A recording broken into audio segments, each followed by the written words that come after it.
दोस्तों की बड़ीज आज हम देखने वाले हैं सोलो लेवलिंग के एपिसोड 7 को। एपिसोड की स्टार्टिंग होती है हंटर्स एसोसिएशन से। यहाँ पर एक आदमी चीफ को रिपोर्ट देता है और ये रिपोर्ट उसी डंजन की होती है जहाँ पर संग जिनवू और बाकी के सी रैंक हंटर्स थे। उस रिपोर्ट के जरिए चीफ को ये बात पता चल जाती है कि सारे के सारे सी रैंक हंटर मारे जा चुके हैं और खाली उस डंजन से बस 2 हंटर्स बच के निकले हैं, जिनमें से एक ई रैंक का है और एक डी रैंक का। उस रिपोर्ट को देखते हुए चीफ को ऐसा लग रहा था कि वो दोनों हंटर्स बच के भागे हैं, लेकिन वो आदमी चीफ को ये बताता है कि उन दोनों हंटर्स ने डंजन बॉस को मारा है, जिसके बाद ही वो वहां से बाहर निकले। अब यहाँ पर चीफ को ये बात थोड़ी सी सस्पिशियस लग रही थी, इसीलिए चीफ उस आदमी को इन्वेस्टिगेट करने के लिए कहता है। चीफ कहता है कि पता लगाओ वहां पर आखिर हुआ क्या था। वो आदमी चीफ को ये बात ही बताता है कि बचने वाले हंटर्स में से एक हंटर था संग जिनवू। अब जैसे ही चीफ संग जिनवू का नाम सुनता है, चीफ को वो सारी बातें याद आने लगती है कि जो उसके साथ हॉस्पिटल में की गई थी। इसके बाद वो आदमी ये बताता है कि मरने वाले में से एक आदमी का नाम था डोंगसुक। ये सुनकर चीफ सोचता है डोंगसुक तो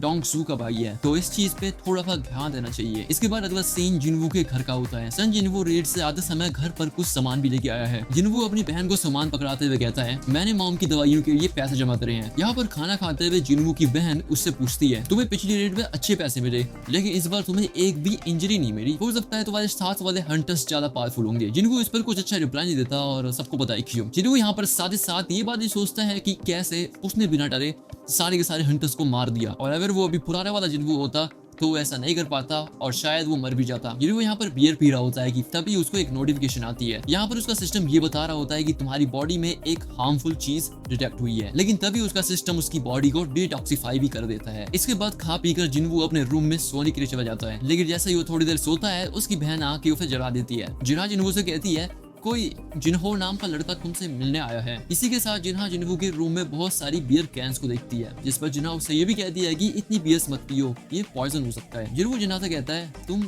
टेंशन मत लो। अगला सीन होता है कैफे का, जहाँ पर जिन्हो जिनवू से बातें कर रहा है। जिन्हो जिनवू से कहता है मैं यहाँ पर अटैक टीम बनाने की सोच रहा हूँ, लेकिन जिन्हो अपनी बात पूरी कर पाए उससे पहले जिनवू कह देता है नहीं। यहाँ से जाते हुए जिनवू उससे कहता है मैं अमीर लोगों से बात करने में इंटरेस्ट नहीं रखता, लेकिन यहाँ पर जिन्हो उससे बहुत ज्यादा रिक्वेस्ट करने लगता है, जिस पर जिनवू कहता है अच्छा ठीक है बताओ क्या करना है। जिन्हो यहाँ पर गिल्ड मास्टर बनने की सोच रहा है, लेकिन उसकी पहली कंडीशन ये है कि हंटर को 20 मिशन पे जाना अनिवार्य है, और जो पिछला मिशन था वो जिन्हो का पहला ही मिशन था। जिन्हो ये भी कहता है कि उसने रिटर्न एग्जाम के लिए भी अच्छी खासी पढ़ाई कर ली है, लेकिन उसकी कॉम्बैट स्किल्स अच्छी नहीं है। जिन्हो की बातें सुनने के बाद जिन्हो उससे कहता है तुम तो यूजिन कंस्ट्रक्शन के अगले मालिक बनने वाले हो ना। इसका रिप्लाई देते हुए जिन्हो कहता है एक्चुअली मैं उसके फादर को एक गिल्ड बनाना है। जिन्हो भी मनी मन सोचता है जो डंजन्स होते हैं वो बहुत अच्छे अच्छे ट्रेजर देते हैं, डंजन की लगभग हर एक चीज को बेचा जा सकता है। जिन्हों अपनी बात को कंटिन्यू करते हुए कहता है उसके पापा वो एक्चुअली में एस रैंक हंटर्स चाहिए और उसका भाई उस गिल्ड में वाइस गिल्ड मास्टर बनेगा। जिन्हों कहता है क्या एस रैंक हंटर चाहिए,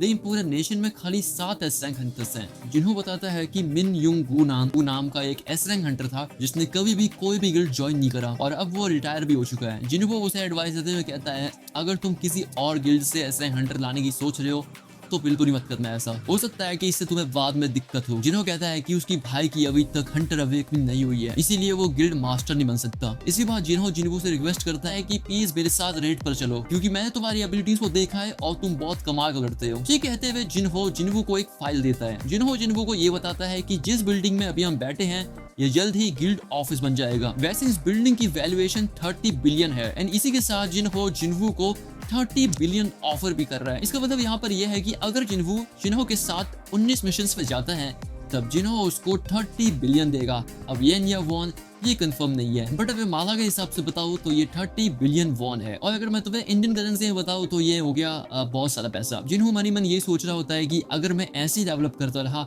तो मैं एक दिन एस रैंक हंटर से भी ज्यादा पावरफुल बन जाऊंगा, और अगर मैं उतना ज्यादा पावरफुल बन गया तो 30 बिलियन वॉन क्या ही चीज है। इसीलिए जिन्हो ये भी सोचता है कि लोगों के साथ टीम अप करना बहुत रिस्की हो सकता है, जिसके बाद वो जिन्हो को उसके ऑफर के लिए मना कर देता है। जिन्हो वहां से जाने लगता है कि तभी जिन्हो कहता है अगर तुम मेरी मदद करोगे तो मैं ये सीक्रेट हमेशा के लिए रखूंगा अपने पास। अगला सीन होता है डोंगसू का। डोंगसू किसी से बात करते हुए कहता है मुझे उन दोनों बचे हुए हंटर्स की पूरी रिपोर्ट चाहिए। तभी हमें पता चलता है कि डोंगसू अपनी असिस्टेंट से बात कर रहा है जिसका नाम है लॉरा। लॉरा फटाफट से डोंगसू को रिपोर्ट लाके दे भी देती है। डॉक्यूमेंट्स को देखते हुए डोंगसू लॉरा से कहता है क्या होगा कि अगर मैंने किसी दूसरी कंट्री के इंसान को मार दिया तो लॉरा उसे बताती है कि अगर उस कंट्री में हंटर क्राइम से रिलेटेड कोई भी लॉ होगा तो आपको उस कंट्री के हिसाब से सजा मिलेगी, और अगर ऐसा कोई भी लॉ नहीं हुआ तो आपको अपनी कंट्री के हिसाब से सजा मिलेगी। लेकिन अगर हमारी कंट्री और उनकी कंट्री एक दूसरे से बात करे तब कुछ हो सकता है। ये सुनने के बाद डोंगसू लॉरा से कहता है मेरा शेड्यूल अभी चेंज करो। अब इसका मतलब यहाँ पर ये होता है वडी इसकी डोंगसू सम जिनवू और जिनहो के पीछे पड़ चुका है। अगला सीन होता है सुबह का, जहाँ पर सम जिनवू अपनी छोटी बहन के साथ एक्सरसाइज कर रहा होता है। जॉगिंग करते हुए सम जिनवू अपनी बहन से पूछता है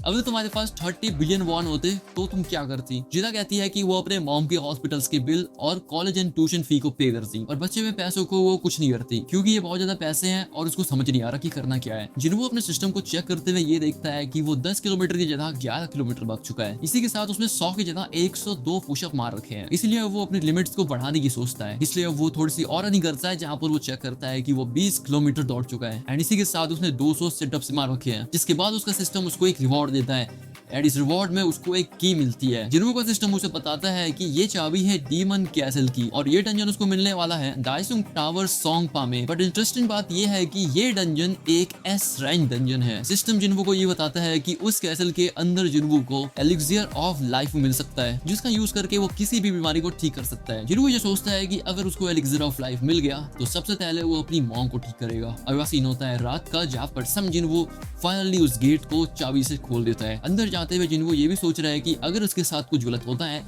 तो वो फटाफट से इंस्टेंट टेलीपोर्टेशन का यूज कर लेगा। डंजन के अंदर जाने की थोड़ी देर बाद ही उसके सामने एक अजीब सा आ जाता है। उस बीस्ट को देखकर जिन्हो अपनी एबिलिटी स्टैश का यूज करता है। जिन्हो अपने डैगर से बहुत ज्यादा फास्ट अटैक भी करता है उसके ऊपर, लेकिन उस बीस्ट को जिन्हो के अटैक से कोई भी फर्क नहीं पड़ता। जिसके बाद जिन्हो अपनी दूसरी एबिलिटी मर्डरस इंटेंट का यूज करता है, लेकिन इतना सब कुछ करने के बाद भी उस बीस्ट को कोई फर्क नहीं पड़ता और वो जिन्हो की ऐसी तैसी कर रहा होता है। यहाँ तक कि वो बीस्ट जिन्हो का एक हाथ भी खा जाता है, जिसके बाद जिन्हो की एचपी बहुत तेजी से कम होने लगती है। जिन्हो अब यहाँ से भागने की सोच रहा है, लेकिन तभी उस मॉन्स्टर की एबिलिटी बढ़ जाती है, जिसके बाद वो मॉन्स्टर जिन्हो को गिरा गिरा के मारता है। अब जिन्हो भी यहाँ पर अपनी फुल रिकवरी का यूज करता है, जिससे कि उसका हाथ वापस रिकवर हो जाता है। जिन्हो उस बीस्ट के अंदर अपना डैगर घुसा देता है, लेकिन उस बीस्ट को कोई फर्क नहीं पड़ता। अब यहाँ पर वो बीस्ट फिर से जिन्हो को नीचे गिरा गिरा के मारता है, जिससे कि जिन्हो की एचपी बहुत तेजी से कम होने लगती है। इनफैक्ट अब यहाँ पर सिस्टम में जिन्हो को वार्निंग देता है कि तुम्हारी एचपी बहुत कम हो रही है। अब यहाँ पर जिन्हो अपना इंस्टेंट टेलीपोर्टेशन स्टोन यूज करने की सोचता है,